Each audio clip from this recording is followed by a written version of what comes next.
আসসালামু আলাইকুম। আজকে আমি কথা বলবো স্ট্র্যাটেজিক ম্যানেজমেন্টের একটা থিওরি নিয়ে, টপিক নিয়ে। এটা একটা ইন্টারনাল অ্যানালিটিক্স টুলস হিসেবেও পরিচিত। পৃথিবীর ম্যাক্সিমাম কোম্পানি এই টুলসটা ইউজ করে বোঝার জন্য যে কোম্পানির কাছে যে রিসোর্স অ্যান্ড ডেভেলপমেন্ট ব্যাপারগুলো আছে, এগুলা লং টার্মে বা লং রানে কম্পিটিটিভ অ্যাডভান্টেজ ডেভেলপ করতে পারবে কিনা তাদের শাইনের জন্য। তো এই মডেলটার বা এই থিওরিটিক্যাল মডেলটার নাম হলো ভ্রিরো মডেল। তো একটা কোম্পানির ইন্টারনালি এটা ইউজ করা হয়ে থাকে। তো এই ব্যাপারে আমরা আজকে আলোচনা করব। তো প্রথমে আমি একটু ডিসক্রাইব করার পর একটা রিয়েল লাইফ এক্সাম্পল দিব, এতে করে আপনারা খুব ইজিলি বুঝতে পারবেন এই মডেলটার কাজ কি। তো ভ্রিরো, ভি ফর এখানে ভ্যালু, আর ফর এখানে rare, I for imitability and O for organization. তো ভ্যালু বলতে আমরা বুঝি বেসিক্যালি যে কোম্পানির যে রিসোর্সগুলো আছে, এই জিনিসগুলো ভ্যালুয়েবল কিনা, এই রিসোর্স থেকে যে কম্পাউন্ডটা তৈরি করা হবে ইন ফিউচার এটা কাস্টমারের জন্য ভ্যালুয়েবল কিনা, কোনো এক্সট্রা ভ্যালু অ্যাড করতেছে কিনা, কাস্টমারের সার্ভিসে ইমপ্রুভ করতেছে কিনা, এই জিনিসগুলা ক্রিয়েট করা যদি আমরা বুঝতে পারি বা দেখতে পারি, তখন আমরা বলতে পারবো যে কোম্পানির প্রোডাক্টটা একটা ভ্যালুয়েবল প্রোডাক্ট। দেন আমরা আসি রেয়ার। কোম্পানির প্রোডাক্টটা যদি ভ্যালুয়েবল হয়, ইট ক্যান বি রেয়ার। তো মার্কেট সেগমেন্টে অনেক রকম কম্পিটিটরই থাকে।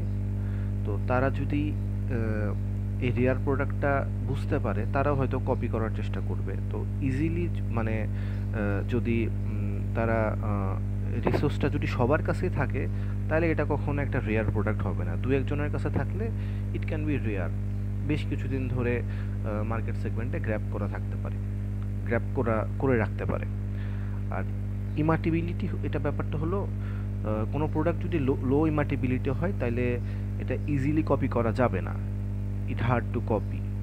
তো এটা যদি সব মানে একটা কোম্পানির একটা প্রোডাক্ট মার্কেটে লঞ্চ করা হলো, এটা যদি ইজিলি সবাই কপি করতে শুরু করে, তাহলে ওই প্রোডাক্টটার কম্পিটিটিভ অ্যাডভান্টেজ ওই অর্গানাইজেশনটা পাবে না। সব অর্গানাইজেশন এটা লুফে নিবে, দ্যাটস ওয়াই এটা একটা লং রানে বেনিফিশিয়ারি হিসেবে ভূমিকা পালন করবে না।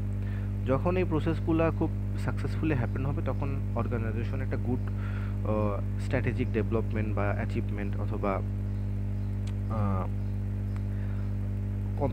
কম্পিটিটিভ অ্যাডভান্টেজ পাবে, যার ফলে কোম্পানির অন্যান্য প্রোডাক্টগুলোও ভালো করা শুরু করবে। তো আমি একটা সিম্পল এক্সাম্পলের মাধ্যমে আপনাদেরকে জিনিসটা ক্লিয়ার করব। সবাই সাধারণত আপনার অ্যামাজন অথবা অ্যাপল, আইফোন এইসবের এক্সাম্পল দেয়। আমি একটু রিয়েল লাইফ অন্য একটা কোম্পানির, অন্য একটা ব্র্যান্ডের এক্সাম্পল দিব, প্যারাশুট অয়েল, যেটা ম্যারিকোর। তো এটার মেইন প্রোডাক্ট হলো তেল। হ্যাঁ, আমি যদি ভ্যালুর কথা চিন্তা করি, তেল। তো প্যারাশুট অয়েল এটা একটা 100% এডিবল অয়েল, যেটা খাওয়া যায়। মানে মানুষটা চাইলে এটা চুলেও মাখতে পারবে, খাইতেও পারবে। এক্সট্রা একটা ভ্যালু ক্রিয়েট হইতেছে এখানে। এবং প্যারাশুট অয়েল যেহেতু 100% এডিবল অয়েল, তো এডিবল অয়েলের ক্ষেত্রে বা খাবারযোগ্য তেলের ক্ষেত্রে 7 থেকে 8% ট্যাক্স ফ্রি পাওয়া যায়। এর জন্য এরা কম প্রাইসে তেলটা মার্কেটে লঞ্চ করতে পারতেছে, মানুষজন কম প্রাইসে একটা ভালো প্রোডাক্ট পাচ্ছে, এক্সট্রা একটা সার্ভিস পাচ্ছে।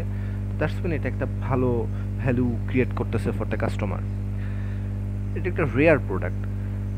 রেয়ার প্রোডাক্ট মিনস এটা আমাদের কস্ট রিডিউস করতেছে। যেখানে অন্যান্য কোম্পানি হয়তো এটাকে কপি করে একটা বেশি কস্টে সেল করতেছে, সেখানে হয়তো প্যারাশুট অয়েল কম কস্টে সেল করতেছে, কম্পিটিটিভ অ্যাডভান্টেজ পাচ্ছে। তারা লিখতেছে যে এটা একটা 100% রিডিউবল অয়েল, লোকজন খাইতেছেও, এবং লোকজনের কাছে এটা কাস্টমার মাইন্ডে একটা ভালোভাবে একটা বেটার সেগমেন্ট ক্রিয়েট করছে। দ্যাটস ওয়াই এটা রেয়ার। অন্যান্য কম্পিটিটিভ মার্কেটে এই জিনিসটা ধরতে পারে নাই। দেন আমি আসতেছি ইমার্টিবিলিটি, যেমন কপি ব্যাপারটা নিয়ে। হ্যাঁ, একটা মার্কেটে যখন প্যারাশুট অয়েল আসছে, তখন অনেক কোম্পানি একে কপি করার চেষ্টা করছে।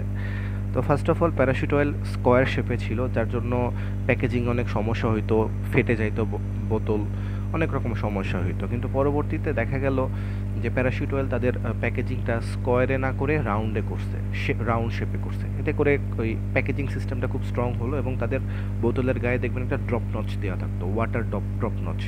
এটা একটা ব্র্যান্ড ভ্যালু ক্রিয়েট করছে, যে ওই ড্রপ নচ মানেই তারা বুঝতো এটা প্যারাশুট অয়েলের তেল। তারা ডিজাইন এবং টেকনোলজি সেগমেন্টে কাজ করছে, হুইচ কান্ট কপি ইজিলি। যতদিনে অন্যান্য কোম্পানির এটা কপি করা শুরু করছে ততদিনে parachute well maximum market grab করে ফেলছে।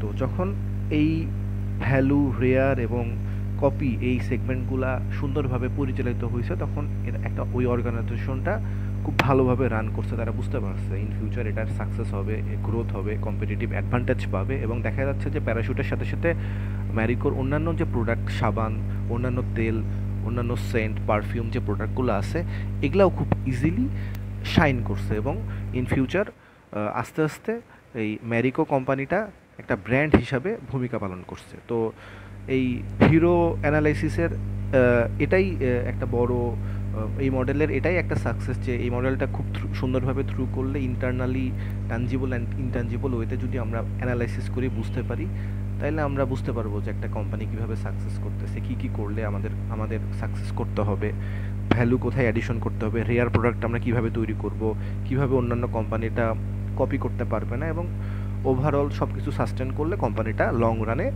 সাকসেসফুল হবে। এটাই আমাদের ভিরো মডেলের মূল সেগমেন্ট বা মূল থিওরিটিক্যাল নলেজ।